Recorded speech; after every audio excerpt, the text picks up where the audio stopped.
परदेसिया ए हो पिया कब अइब तू घरवा, बिंदिया जो है रहिया हो कब अइब तू घरवा, बिंदिया जो है रहिया।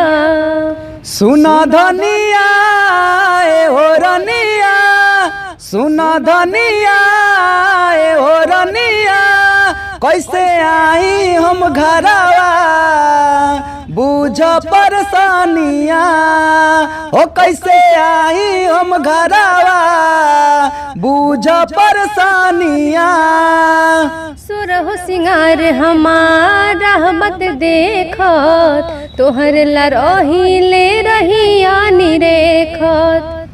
पेटवे के कारण बावे तोहरा से दूरी, बाहर में रहे दा तू बुझा मजबूरी। नाए सैया पड़ी पैया, नाए सैया पड़ी पैया, कब आएब रउआ घरवा, बिंदिया जो है रहिया हो कब आएब रउआ घरवा, बिंदिया जो है रहिया।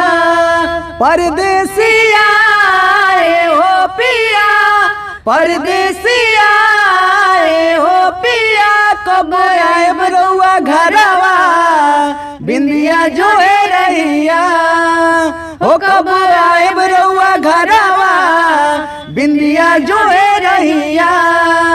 बाहरा में लागता ना मन धनिया के अपार सफलता के बाद एक बार फिर से उहे जोड़ी धमाल मचावे खातिर कुशीनगर जिला सहित पूर्वांचल में आ गई बाटे। गौरी श्री और पीके राजा जी के एगो पति और पत्नी, पति जन्मातन की जब अपना परिवार के छोड़ के 2 रुपया कमाए खातिर जन्मातन बाहर जाता रहे, वही पीड़ा के जन्मातन की जे यहाँ लोग के अपना गाना में दर्शौले बानी जा। ये गाना भी बहुत शानदार बा, ये भी हिट हुई गाना। हम चाहें कि ये तरीके का गाना रहो सब गौला बन जाए। बहुत बहुत साधुवाद बा, धन्यवाद बा जी, आपके भी धन्यवाद बा और जितना लोग हमनी के देखा था सबके धन्यवाद, नमस्ते प्रणाम। ये तरीके का गाना बनावला खातिर बहुत बहुत धन्यवाद रहुआ के। जी जी, सबको नमस्ते प्रणाम और आपके भी बहुत बहुत धन्यवाद कि अपने चैनल के माध्यम से हमने के देखाओ तनी और लोग के सुनाओ तनी। तो बिल्कुल हम चाहें कि वही अंदाज में वो गाना के सुनाई जरा वो सब जी।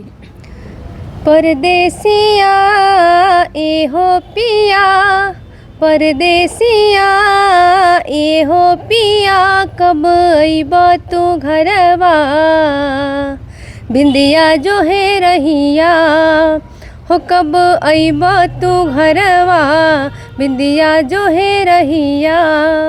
सुना धनिया ए हो रनिया, सुना धनिया ए हो रनिया,